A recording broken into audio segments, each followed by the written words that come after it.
প্রতিটি কাজে বিসমিল্লাহ বলার ফজিলত। বিসমিল্লাহির রহমানির রহিম। বাংলা অনুবাদ। শুরু করছি আল্লাহর নামে, যিনি পরম করুণাময়, অসীম দয়ালু। সংক্ষিপ্ত তাফসীর।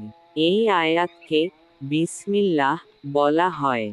এটি কুরআনের সূচনাবাক্য এবং মুসলমানদের জীবনের প্রতিটি ভালো কাজের সূচনাবাণী।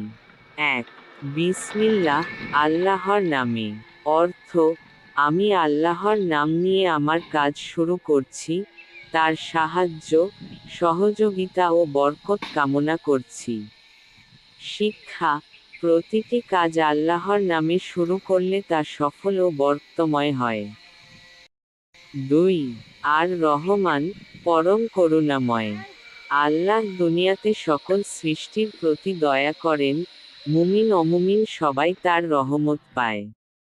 শিক্ষা: আল্লাহর দয়া সর্বজনীন। ৩. আর রহিম, অসীম দয়ালু। আল্লাহ আখিরাতে বিশেষভাবে মুমিনদের প্রতি দয়া করবেন। শিক্ষা: মুমিনদের জন্য আল্লাহর বিশেষ রহমত রয়েছে প্রতিটি কাজে। ফজিলত, গুরুত্ব ও উপকারিতা। ১. প্রতিটি কাজের শুরুতে বিসমিল্লাহ বলে কাজ শুরু করলে আল্লাহ সেই কাজে বরকত দেন ও কাজটি সহজ করে দেন যাতে কাজটি সফলভাবে সম্পন্ন হয়। ২. শয়তান দূরে থাকে। হাদিসে এসেছে, বিসমিল্লাহ না বললে শয়তান কাজে অংশ নেয় এবং কাজে বাধা সৃষ্টি করে ও খারাপ কাজে অনুপ্রেরণা যোগায়। ৩. ছোট কাজও ইবাদাতে পরিণত হয়।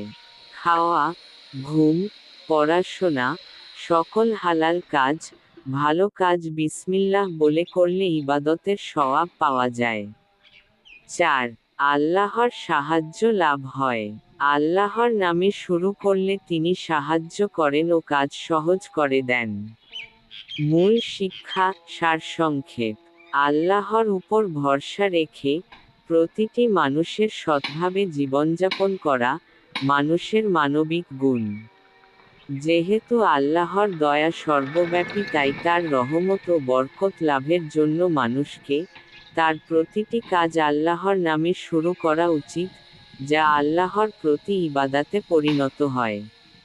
সংক্ষেপে, এই আয়াত আমাদের শেখায়, জীবনের প্রতিটি কাজ যদি আল্লাহর নাম নিয়ে শুরু করা হয়, তাহলে তাতে মহান আল্লাহ পাকের রহমত বর্ষিত হয়, শয়তান কাজে বাধা সৃষ্টি করতে পারে না,